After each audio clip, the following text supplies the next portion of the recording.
ఇప్పుడు Jubilee hills by election వచ్చినాయి కదా. మెయిన్గా 3 పార్టీలు పోటీలో ఉన్నాయి. ఏ పార్టీకి ఎక్కువ విజయ అవకాశాలు ఉన్నాయి? నియోజకవర్గానికి సంబంధించి బస్తీల్లో ఎలాంటి సమస్యలు ఉన్నాయి? దాని గురించి చెప్పండి. ఇప్పుడు 3 పార్టీలలో ప్రధానంగా ఇప్పుడు ఈ ప్రజాప్రభుత్వం ఖచ్చితంగా విన్ అవుతుందన్న. అది నవీన్ అన్న, శ్రీశైలం అన్న వాళ్ళ యొక్క శ్రీశైలం అన్న కానీ నవీన్ అన్న వాళ్ళ యొక్క పబ్లిక్ యొక్క సర్వీస్ని బట్టి ఖచ్చితంగా ఇక్కడ జూబ్లీ హిల్స్లో కాంగ్రెస్ పార్టీ జెండా ఎగరబోతుందన్న.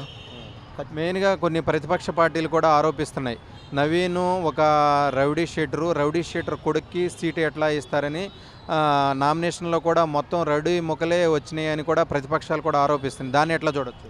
ఇది విచిత్రం అన్న. ఒకటి రాజకీయంగా ఎవరిని అనుకోవాలి కానీ రౌడీ అనుడు కరెక్ట్ కాదు. మా ఆలోచన ఏంటంటే నిన్న మొన్న కూడా మేము చూస్తున్నాము, ఇప్పుడు ఇండస్ట్రీల తరపున వాళ్ళు ఉపాధి లేక చాలామంది ఇక్కడ ఉపాధి కోసం వచ్చిన వాళ్ళు ఇండస్ట్రీలా జుంపాలు పెంచుకుంటారు, పోగులు పెట్టుకుంటారు, అన్నీ చేసుకుంటారు. వాళ్ళని రౌడీ అంటుండ్రు, వీళ్ళను ప్రజాసేవకులను వీళ్ళని రౌడీ అంటున్నారు. నిజము ఎట్లా అంటే ఒక ఆడతల్లకు మొన్న రీసెంట్గా 3000 మందికి చాలా మందికి ఒక అన్న శ్రీమంతం చేసి ఎన్నో విధాలు ఒక మేనమామ లెక్క ఒక మేనమామ వ్యవహారంగా ఎంతోమంది తల్లులకు శ్రీమంతం చేసిన వ్యక్తి, ఎంతోమంది చదువుకున్న విద్యార్థులకు సాయం చేసిన వ్యక్తులు.